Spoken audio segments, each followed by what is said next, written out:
Hello and welcome. Today I want to give a review of this cable railing system that you see here behind me. I bought this off of Amazon from a company called Muzata, but it appears that the same stuff is sold by a bunch of companies. So if you buy it on Amazon, it may come by a different name, but it's probably the same stuff.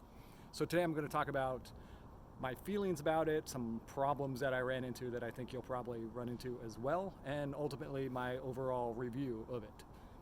So let's get started. So first off, I'm going to put links down below to all of the specific products that I used. So if you have any questions when this is done, you can either post them in the comments below and I'll do my best to answer those, or you can click on those links and perhaps that will answer any other questions that you have. So this is what I bought. This is 21 feet of straight railing, so installation wise this is about as easy as it gets. This cost me about $1,000 all in with everything, including the tool that you need to do it. The first thing that I noticed when I took these posts out of the box is that at the bottom they come to a plate. They should make a T, and that plate has holes in it. That's what you bolt to down to your deck. Now, what I noticed is those weren't level, and I could tell by setting them on the ground, and they should stay put, but instead they rocked around quite a bit. And one of them, if you just looked at it, and you looked at the bottom, you could tell it was bent by quite a bit. So I had to shim all of my posts. And I don't know if they were flat, if it would have made installation any easier or not, but that is something that I noticed. So the fasteners that I actually used for the cable itself, mine look like this, and these are their hidden fasteners. And these are nice because you don't have to crimp a cable. It just goes in here and then you screw in these they're like little screws, but they don't have heads. I don't know what they're called, but there's 3 of these in each end, and it holds it pretty well. So that part is good. But I ran into a couple problems with this. And the first is that once you stick your cable in here and you tighten these down, you have a really hard time tightening them down all the way.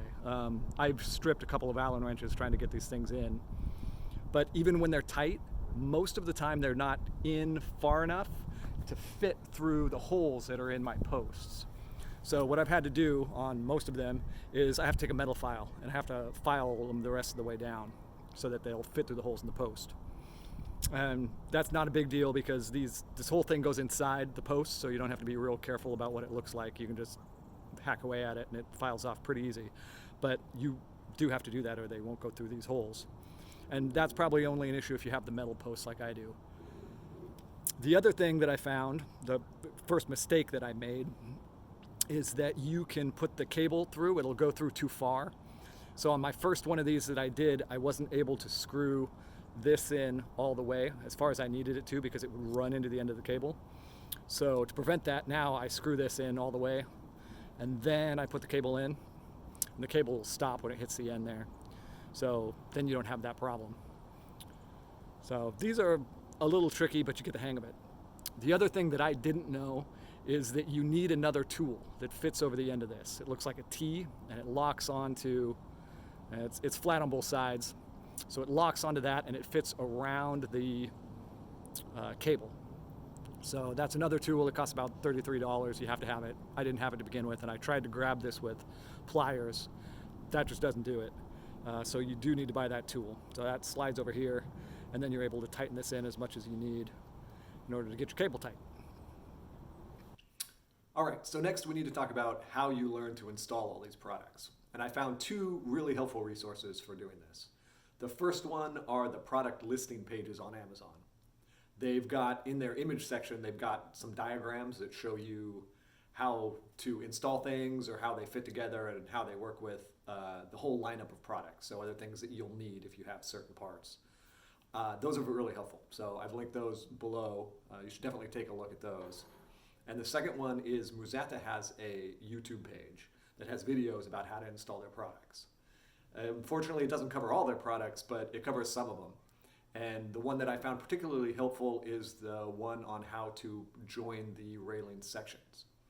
So their sections come in these shorter sections because they have to be able to ship them.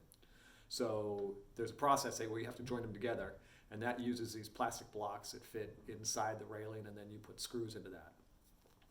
So their video teaches you how to do that, and if you need to make angles, anything other than a 90 degree, because you can buy the 90 degree ones, but if you need to make anything else, you actually have to make it out of a straight block. So I thought that video did a really good job of teaching you how to do that. So definitely take a look at that page, and I will put a link to that below as well. All right, so we've made it to the actual review part. Is it worth it? My answer to that is yes and no. And let me explain that. So the only comparisons that I can make is 5 years ago I built this deck, and I hired somebody to custom fabricate the railings for it, which are these ones behind me.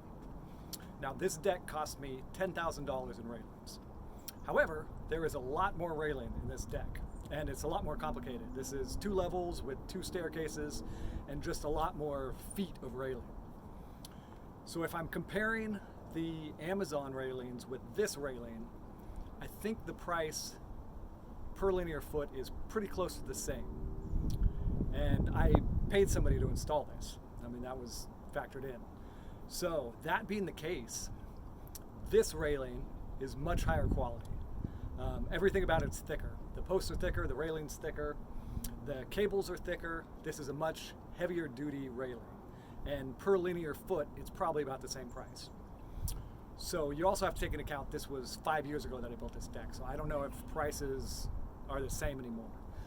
But my recommendation to you is check your local fabricators and see how much they are, because if it's like the case here and you can get a higher quality for the same linear footage, that might be the way to go. However, the yes to that answer is, as far as do-it-yourself railing systems go, the Amazon one is by far the cheapest one I found. I found several websites that offered DIY kits, and they were astronomically expensive. The Amazon kit was, I don't know, probably half the price. Some of those other DIY kits are even way more expensive than what I paid for this deck. So I wouldn't recommend them at all. I mean, I don't have any experience with them, but just based on price alone, forget it. So if you're dead set on doing a DIY, I like the Amazon. Quality and all, prices maybe, but quality's all right, and I think it turned out pretty good. Let me share with you real quick the 2 biggest difficulties with having a custom railing system done like the one behind me. The hardest thing to do was to find somebody who could actually show up and do it. I called a lot of companies, and except for the guy that I hired, they were all more than a year out. So no one was going to show up to do my deck until at least the next summer. That's probably still true, maybe more so thanks to COVID. So that might be a real difficulty still. And number 2 was having this built actually took 4 times longer than the guy told me it was going to take. And the reason for that was mistakes kept happening, and every time a mistake happens, he has to refabricate it. All the parts have to go to the powder coater again, and the powder coater is backed up, and it just keeps compounding. So I actually didn't get my railings in until well into winter time. Like I said, it was 4 times longer than he told me it would take. So those are problems that you will still run into, and for those reasons, that's what makes a DIY solution so attractive. Of course, if you buy the parts through Amazon, they're going to be on your porch in a couple days, free shipping, and then you can install them whenever you have time. So that's my opinion. So if you learned something, if you like this video, please hit the subscribe button. That would help me out. Thank you very much.